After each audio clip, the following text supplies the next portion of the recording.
Eight of cups ಬಂದಿದೆ. So eight of cups ಬಂದಿದೆ ಅಂದ್ರೆ ನಿಮ್ಮ ಎನರ್ಜಿಯಲ್ಲಿ ಈಗ ಯಾವುದೇ ರೀತಿಯ ಸಮಾಧಾನ ಇಲ್ಲ, ಅಸಮಾಧಾನ ಇದೆ, ಬೇಜಾರಿದೆ, ಮಿಸ್ಅಂಡರ್ಸ್ಟ್ಯಾಂಡಿಂಗ್ಸ್ ಗಳಿದೆ, ಸ್ಟಾಗ್ನೇಷನ್ ಅಲ್ಲಿ ಇರುವಂತಹದ್ದು ನಿಮ್ಮ ಲವ್ ಲೈಫಿನಲ್ಲಿ ಕಾಣಿಸ್ತಾ ಇದೆ. ಏನು ಬೇಡಪ್ಪ ಅನ್ನುವಂತಹದ್ದು ಮುಂದೆ ಹೋಗ್ತಾ ಇರುವಂತಹದ್ದು ಕಾರ್ಡಿನಲ್ಲಿ ರಿಪ್ರೆಸೆಂಟ್ ಆಗ್ತದೆ. ನೋಡಿ, ಬೇಡ ಅನ್ನುವಂತಹ ಆಲೋಚನೆಯನ್ನು ಮಾಡಿ ನಿಮ್ಮ ಲವ್ ಲೈಫಿನ ವಿಚಾರದಿಂದ ಮುಂದೆ ಹೋಗ್ತಾ ಇರುವಂತಹದ್ದು ರೆಪ್ರೆಸೆಂಟ್ ಆಗ್ತಾ ಇದೆ. ಸೊ ಕೆಲವೊಬ್ಬರಿಗೆ ಈಗ ಆಲ್ರೆಡಿ ಕೆಲವೊಬ್ಬರಿಗೆ ಲವ್ ಲೈಫಿನ ವಿಚಾರದಲ್ಲಿ ಎಂಡಿಂಗ್ ಅನ್ನ ರೆಪ್ರೆಸೆಂಟ್ ಮಾಡಿದೆ. ಅಂದ್ರೆ ಲವ್ ಬ್ರೇಕಪ್ ಆಗಿರುವಂತಹದ್ದು ರೆಪ್ರೆಸೆಂಟ್ ಆಗ್ತಾ ಇದೆ. ಈಗ ಆಲ್ರೆಡಿ ನಿಮ್ಗೆ ಲವ್ ಲೈಫಿನ ವಿಚಾರದಲ್ಲಿ ಕೆಲವೊಂದು ಬ್ರೇಕಪ್ಸ್ ಗಳಾಗಿರುವಂತದ್ದು ರೆಪ್ರೆಸೆಂಟ್ ಆಗ್ತಾ ಇದೆ. ಮೇ ಬಿ ನೀವಿಬ್ರು ಮಾತಾಡ್ತಾ ಇಲ್ಲ ಇರಬಹುದು, ನಿಮ್ಮ ಪರ್ಸನ್ನಿನ ಜೊತೆಯಲ್ಲಿ ನೀವಿಬ್ರು ಕೂಡ ಮಾತಾಡ್ತಾ ಇಲ್ಲ, ಅಸಮಾಧಾನದಿಂದ ನಿಮ್ಮ ಲವ್ ಲೈಫಿನ ವಿಚಾರದಲ್ಲಿ ರೆಪ್ರೆಸೆಂಟ್ ಆಗ್ತಾ ಇರೋದು. ಸೊ ಕಾರ್ಡ್ಗಳನ್ನ ನೋಡೋಣ.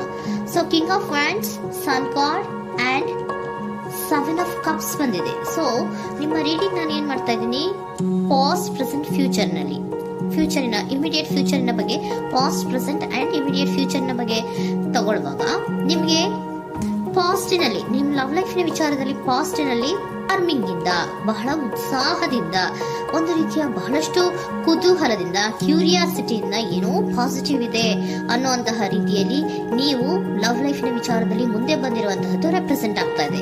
ಸೊ ಬಟ್ ಆದ್ರೆ ಬರೀ ಅದು ಇಲ್ಯೂಷನ್ ಅನ್ನೋದು ನೀವು ಗಮನಿಸಿಲ್ಲ. ನಿಮ್ಮ ಲವ್ ಲೈಫಿನ ವಿಚಾರದಲ್ಲಿ ಜಸ್ಟ್ ಇಲ್ಯೂಷನ್ಸ್ ಅನ್ನ ರೆಪ್ರೆಸೆಂಟ್ ಮಾಡ್ತಾ ಇದೆ. ಬರೀ ನೀವು ಕನಸು ಕಾಣಿದ್ದು ಅದು ಹಗಲುಗನಸು ಅನ್ನುವಂತಹದ್ದು ಕೆಲವೊಬ್ಬರಿಗೆ ರೆಪ್ರೆಸೆಂಟ್ ಆಗ್ತಾ ಇದೆ. ಯಾಕೆ ಗೊತ್ತಾ? ಯಾಕೆ ಅಂದ್ರೆ ನಿಮ್ಮ ಲವ್ ಲೈಫಿನ ವಿಚಾರದಲ್ಲಿ ಕೆಲವೊಂದು ನೀವೇನ್ ಅನ್ಕೊಂಡಿದ್ರೆ ನಮ್ಗೆ ಬೇಕಾದಷ್ಟು ಆಪ್ಷನ್ಸ್ ಗಳಿದೆ, ಹಾಗ್ ಮಾಡ್ಬೋದು, ಹೀಗ್ ಮಾಡ್ಬೋದು, ಹಿಂಗಿರ್ಬೋದು, ಹಂಗಿರ್ಬೋದು ಅನ್ನುವಂತಹ ಬೇಕಾದಷ್ಟು ಕನಸುಗಳನ್ನ ಕಂಡಿದ್ರಿ. ಅದೆಲ್ಲ ಕೂಡ ಜಸ್ಟ್ ಹಗಲುಗನಸು. ಓಕೆನಾ? ಒಂದು ರೀತಿಯ ಭ್ರಮೆ. ಬಹಳಷ್ಟು ಧೈರ್ಯದಿಂದ ನೀವು ಪಾಸಿಟಿವ್ ಚೇಂಜಸ್ ಗಳಿದೆ ಅನ್ನುವಂತಹ ಆಲೋಚನೆಯನ್ನ ಮಾಡಿ ನೀವು ಫಿನಲ್ಲಿ ಮುಂದೆ ಹೋಗಿರುವಂತಹದ್ದು ರೆಪ್ರೆಸೆಂಟ್ ಆಗ್ತಾ ಇದೆ. ಸೊ ಕೆಲವೊಂದು ರೀತಿಯ ಆಪ್ಷನ್ಸ್ ಗಳನ್ನ ನಿಮ್ಮಲ್ಲಿ ಇಟ್ಕೊಂಡು, ಆಸೆಗಳನ್ನ ಇಟ್ಕೊಂಡು ನೀವು ಲವ್ ಲೈಫಿನಲ್ಲಿ ನಿಯರ್ ಪಾಸ್ಟಿನಲ್ಲಿ ನೀವು ಮುಂದೆ ಹೋಗಿರುವಂತಹದ್ದು ರೆಪ್ರೆಸೆಂಟ್ ಆಗ್ತದೆ. ಆದ್ರೆ ಅಟ್ ಪ್ರೆಸೆಂಟಿನಲ್ಲಿ ನಿಮಗೆ ಬಂದಿರುವಂತಹದ್ದು ಯಾವುದು? 5 of cups, 7 of pentacles and king of cups. ಏನ್ ಬಂದಿದೆ? 5 ಆಫ್ ಕಪ್ಸ್. 5 ಆಫ್ ಕಪ್ಸ್ ಏನಾಗಿದೆ? ಫೇಲ್ಯೂರ್ಸ್ ಆಗಿದೆ, ಅಳ್ತಾ ಇದ್ದೀರಾ, ಸಮಾಧಾನ ಇಲ್ಲ, ಖುಷಿ ಇಲ್ಲ, ಕಹಿ ಅನುಭವಗಳು ನಿಮ್ಮ ಲವ್ ಲೈಫಿನ ವಿಚಾರದಲ್ಲಿ ಆಗಿರುವಂತಹದ್ದು ಅಟ್ ಪ್ರೆಸೆಂಟಿನಲ್ಲಿ ರೆಪ್ರೆಸೆಂಟ್ ಆಗ್ತಾ ಇದೆ.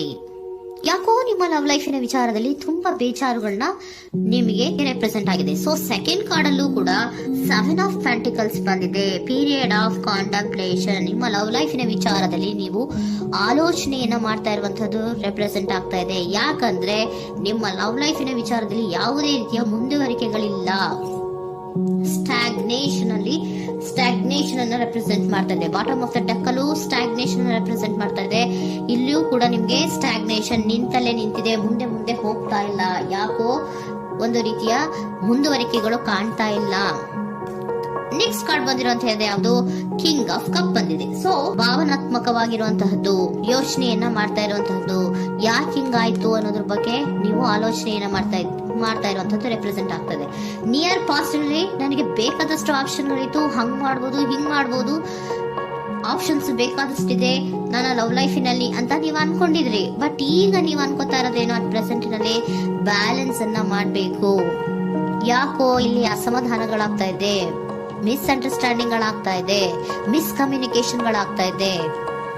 ಕೆಲವೊಬ್ಬರಿಗೆ ಬ್ಲಾಕ್ಗಳು ಕೂಡ ಆಗ್ತಾ ಇದೆ, ಫೋನ್ ಬ್ಲಾಕ್ಸ್ ಗಳು ಕೂಡ ಆಗ್ತಾ ಇದೆ. ಯಾವುದೇ ಮೆಸೇಜ್ಗಳಿಲ್ಲ, ಫೋನು ಇಲ್ಲ. ಓಕೆನಾ? ಸೊ ಆ ರೀತಿಯ ಆಲೋಚನೆಗಳಲ್ಲಿ ಮಾಡ್ತಾ ಇರುವಂತಹದ್ದು ರೆಪ್ರೆಸೆಂಟ್ ಆಗ್ತಿದೆ. ಒಂದು ರೀತಿಯ ಬ್ಯಾಲೆನ್ಸ್ ಅನ್ನ ಮಾಡಬೇಕು. ಅಟ್ ಪ್ರೆಸೆಂಟ್ ನಲ್ಲಿ ಕೆಲವೊಂದು ರೀತಿಯ ಬ್ಯಾಲೆನ್ಸ್ ಅನ್ನ ಮಾಡಬೇಕು ಅನ್ನುವಂತಹ ಆಲೋಚನೆಯನ್ನ ನೀವು ಮಾಡ್ತಾ ಇರುವಂತಹದ್ದು ರೆಪ್ರೆಸೆಂಟ್ ಆಗ್ತಾ ಇದೆ. ಸೊ ಬ್ಯಾಲೆನ್ಸ್ ಅನ್ನ ಮಾಡಬೇಕು ಅನ್ನೋದನ್ನ ನೀವು ಯೋಚನೆಯನ್ನ ಮಾಡ್ತಾ ಇದ್ದೀರಾ. ಆದ್ರೆ ನಿಮಗೆ ಯಾಕೋ ಲವ್ ಲೈಫಿನಲ್ಲಿ ಕೆಲವೊಂದು ಕಹಿ ಅನುಭವಗಳಾಗಿರುವಂತಹದ್ದು ರೆಪ್ರೆಸೆಂಟ್ ಆಗ್ತಾ ಇದೆ. ಸೊ ಇಮಿಡಿಯೇಟ್ ಫ್ಯೂಚರಿನ ಬಗ್ಗೆ ನೋಡೋದಾದ್ರೆ ಹೀಲಿಂಗ್ ಅಂಡ್ ರಿನಿವಲಿಂಗ್, ಕೆಲವೊಂದು ರೀತಿಯ ಚೇಂಜಸ್ ಗಳನ್ನ ಮಾಡ್ತಾ ಇರುವಂತದ್ದು, ಪಾಸಿಟಿವ್ ಚೇಂಜ್ ಆಗಿ ನೀವು ಬದಲಾವಣೆಗಳನ್ನ ಮಾಡ್ಕೋತಾ ಇರುವಂತದ್ದು, ನಿಮ್ಮಲ್ಲಿ ನೀವು ಕೆಲವೊಂದು ರೀತಿಯ ಬದಲಾವಣೆಗಳನ್ನ ಮಾಡ್ಕೋತಾ ಇರುವಂತದ್ದು ರೆಪ್ರೆಸೆಂಟ್ ಆಗ್ತಾ ಇದೆ. ಓಕೆನಾ? ಸೊ ನೆಕ್ಸ್ಟ್ ಕಾರ್ಡ್ ಏನ್ ಬಂದಿರುವಂತದ್ದು, ಕೆಲವೊಬ್ರು ಒಂದು ರೀತಿಯ ಬ್ಯಾಲೆನ್ಸ್ ಅನ್ನ ಮಾಡುವಂತಹದ್ದು, ಲವ್ ಲೈಫಿನ ವಿಚಾರದಲ್ಲಿ ಏನ್ ಈ ಕಹಿ ಅನುಭವಗಳಾಗಿತ್ತು ಅದನ್ನ ಕಮ್ಯುನಿಕೇಶನ್ಸ್ ಗಳ ಮೂಲಕ ನೀವು ಮಾತಾಡುವಂತಹದ್ದು ರೆಪ್ರೆಸೆಂಟ್ ಆಗ್ತಾ ಇದೆ. ಕಮ್ಯುನಿಕೇಶನ್ಸ್ ಗಳನ್ನ ಮಾಡ್ಕೊಂಡು ನೀವಲ್ಲಿ ನಿಮ್ಮ ಲವ್ ಲೈಫಿನ ವಿಚಾರದಲ್ಲಿ ಒಂದು ಭದ್ರತೆಯನ್ನ ಮಾಡ್ಕೊಂಡ್ಬಿಡ್ತೀರಾ, ಒಂದು ಸಾಮರಸ್ಯವನ್ನ ಕೆಲವೊಬ್ರು ಮಾಡ್ಕೊಳ್ಳುವಂತಹದ್ದು ರೆಪ್ರೆಸೆಂಟ್ ಆಗ್ತಾ ಇದೆ. ಯಾಕಂದ್ರೆ ಕೆಲವೊಂದು ರೀತಿಯ ಬ್ಯಾಲೆನ್ಸ್ ಅನ್ನ ಮಾಡ್ಬೇಕು ಅಂತ ಆಲೋಚನೆಯನ್ನ ಕೆಲವೊಬ್ರು ಮಾಡ್ತಾ ಇರುವಂತಹದ್ದು, ಅಲ್ಲಿ ಟಾಕ್ಟಿವ್ ಆಗಿ ಮಾತಾಡುವಂತಹದ್ದು. ಚಿಕ್ಕಂದ್ರೇನು ಒಂದು ರೀತಿಯ ಭಾಷೆನೇ ಚೇಂಜ್ ಮಾಡ್ಬಿಡೋದು, ಅಂತ ಬಾಯಿ ಬಿಟ್ಕೊಂಡು ನೋಡ್ತಾ ಇರ್ತೀವಲ್ವಾ ಮ್ಯಾಜಿಕ್ ನ, ಹಂಗೆ ನೀವು ಕೆಲವೊಂದು ರೀತಿಯ ಮಾತಾಡಿ ನೀವು ಸರಿ ಮಾಡ್ಕೊಳ್ಳುವಂತಹದ್ದು, ಕ್ಲಿಯರ್ ಕಮ್ಯುನಿಕೇಶನ್ಸ್ ಅನ್ನ ಮಾಡ್ತಾ ಇರುವಂತಹದ್ದು, ಮತ್ತೆ ಅಲ್ಲಿ ಬ್ಯಾಲೆನ್ಸ್ ಅನ್ನ ಮಾಡಿ ನೀವು ಒಂದು ನಿಮ್ಮ ಲವ್ ಲೈಫ್ ಅನ್ನ ಒಂದು ಕಾಂಪ್ರಮೈಸ್ ಗೆ ತರುವಂತಹದ್ದು, ಉಳಿಸ್ಕೊಳ್ಳುವಂತಹದ್ದು ಕೆಲವೊಬ್ಬರಿಗೆ ರೆಪ್ರೆಸೆಂಟ್ ಆಗ್ತಾ ಇದೆ. ಆದ್ರೆ ಮತ್ತೆ ಕೆಲವೊಬ್ಬರಿಗೆ ಎಂಡಿಂಗ್ ಗಳನ್ನ ರೆಪ್ರೆಸೆಂಟ್ ಮಾಡ್ತಾ ಇದೆ. ಕೆಲವೊಬ್ರು ಉಳಿಸ್ಕೊಂತೀರಾ, ಮತ್ತೆ ಕೆಲವೊಬ್ಬರಿಗೆ ಎಂಡಿಂಗ್ ಅನ್ನ ರೆಪ್ರೆಸೆಂಟ್ ಮಾಡ್ತಾ ಇದೆ. ಕೆಲವು ಪರ್ಸನ್ ಗಳಿಗೆ ಮಾತ್ರ ಎಂಡಿಂಗ್ ಅನ್ನ ರೆಪ್ರೆಸೆಂಟ್ ಮಾಡ್ತಾ ಇರೋದು, ಮತ್ತೆಲ್ಲರಿಗೂ ಕೂಡ ಹೀಲಿಂಗ್ ಅನ್ನ ರಿನಿವಲಿಂಗ್ ಮಾಡುವಂತಹದ್ದು, ಬ್ಯಾಲೆನ್ಸ್ ಅನ್ನ ಮಾಡ್ತಾ ಇರುವಂತಹದ್ದು, ಮತ್ತೆ ಕ್ಲಿಯರ್ ಕಮ್ಯುನಿಕೇಶನ್ಸ್ ಅನ್ನ ಮಾಡಿ ನೀವು ಇನ್ ಇಮಿಡಿಯೇಟ್ ಫ್ಯೂಚರ್ ನಲ್ಲಿ ಕೆಲವು ಬದಲಾವಣೆಗಳನ್ನ ಮಾಡ್ಕೋತಾ ಇರುವಂತಹದ್ದು ರೆಪ್ರೆಸೆಂಟ್ ಆಗ್ತಾ ಇದೆ. ಸೊ ಏಂಜಲ್ ಗೈಡೆನ್ಸ್ ಏನ್ ಕೊಡ್ತಾ ಇದ್ದಾರೆ ಅಂತ ನೋಡೋಣ. ಕೆಲವೊಬ್ರು ಕಾಂಪ್ರಮೈಸ್ ಮಾಡ್ಕೋತಾ ಇದ್ದೀರಾ. So next in the near future ಅಂದ್ರೆ ಇನ್ ಸದ್ಯದಲ್ಲೇ ನೀವು ಕೆಲವೊಬ್ರು ಏನ್ ಮಾಡ್ತೀರಾ, ಮಾತಾಡಿ ಕ್ಲಿಯರ್ ಆಗಿ ಮಾತಾಡಿ, ಅಯ್ಯೋ ಬೇಡಪ್ಪ ಇದು ಸರಿ ಹೋಗಲ್ಲ, ನಾವ್ ಹಿಂಗಿದ್ರೆ ಸರಿ ಹೋಗಲ್ಲ ಅಂತ ನೀವು ನೀಟಾಗಿ ಮಾತಾಡಿ ಅವ್ರನ್ನ ಒಂದು ರೀತಿಯ ಕನ್ವಿನ್ಸ್ ಮಾಡ್ತೀರಾ. ಸೊ ಮ್ಯಾಜಿಕ್ ಪರ್ಸನ್ ಮಾಡೋದೇನೋ ಕೆಲವೊಂದು ವಿಚಾರಗಳನ್ನ ಕನ್ವಿನ್ಸ್ ಮಾಡ್ಬಿಡ್ತಾರೆ ನಮ್ಮನ್ನ, ಹಂಗೆ ನೀವು ಕೆಲವೊಂದು ವಿಚಾರಗಳನ್ನ ಕನ್ವಿನ್ಸ್ ಮಾಡಿ ಕಾಂಪ್ರಮೈಸ್ ಅನ್ನ ಮಾಡ್ಕೊಳ್ಳುವಂತಹದ್ದು ರೆಪ್ರೆಸೆಂಟ್ ಆಗ್ತಾ ಇದೆ ಇನ್ ದ ನಿಯರ್ ಫ್ಯೂಚರ್ ಅಲ್ಲಿ. ಜಾಸ್ತಿ ದಿನ ಏನು ಇಲ್ಲ, ನೀವೇನ್ ಜಾಸ್ತಿ ದಿನ ಕಾಯುವಂತ ಅವಶ್ಯಕತೆ ಇಲ್ಲ. ಕೆಲವೊಬ್ಬರಿಗೆ ಕಾಂಪ್ರಮೈಸ್ಗಳು ಇದೆ, ಕೆಲವೊಬ್ಬರಿಗೆ ಮಾತ್ರ ಲೆಟ್ ಗೋ, ಕೆಲವೊಂದು ವಿಚಾರಗಳನ್ನ ಬಿಟ್ಟು ಬಿಡಬೇಕಾಗತ್ತೆ. ಕೆಲವೊಂದು ಎಂಡಿಂಗ್ ಗಳನ್ನ ಮಾಡಿದ್ರೆ ನೀವು ಕಾಂಪ್ರಮೈಸ್ ಆಗ್ತಾರಾ ನೋಡಿ, ಆಗ್ಲಿಲ್ಲ ಅಂದ್ರೆ ಮುಂದೆ ನೀವು ಹೋಗ್ಬೇಕಾಗತ್ತೆ. ಯಾಕಂದ್ರೆ ಕೆಲವೊಂದು ರೀತಿಯ ಸ್ಟಾಗ್ನೇಷನ್ ಅಲ್ಲಿ ಇರೋದ್ರಿಂದ ನಿಮಗೆ ಬಾಟಮ್ ಆಫ್ ದ ಡೆಕ್ ಕೆಲವೊಬ್ಬರಿಗೆ ಸ್ಟಾಗ್ನೇಷನ್ ಅಲ್ಲಿ ಇರೋದ್ರಿಂದ ಸೊ ಸಾಧ್ಯತೆ ಮಟ್ಟಿಗೆ ನೀವು ಮುಂದೆ ಹೋಗ್ಲೇಬೇಕಾಗತ್ತೆ. ಎಷ್ಟು ದಿನ ಅಂತ ನೀವು ಅಲ್ಲೇ ಇರ್ತೀರಾ, ಸ್ವಲ್ಪ ಮುಂದೆ ಹೋಗಿ ನೆಕ್ಸ್ಟ್ ಮುಂದಿನ ದಿನಗಳಲ್ಲಿ ನಿಮ್ಗೆ ಕಾಂಪ್ರಮೈಸ್ ಆಗುವಂತ ಸಾಧ್ಯತೆಗಳು ಇದೆ. ಪಾಸ್ಟ್ ಅಲ್ಲಿ ನೀವೇನಾದ್ರು ಕೆಲವೊಂದು ಭ್ರಮೆಗಳಲ್ಲಿ ಕೆಲವೊಂದು ಆಪ್ಷನ್ಸ್ ಗಳಲ್ಲಿ ಏನಿದೆ ಅವರಿಗೆ ತುಂಬಾನೇ ಕಹಿ ಅನುಭವಗಳಾಗಿರುವಂತಹ ಸಾಧ್ಯತೆಗಳು ಇದೆ.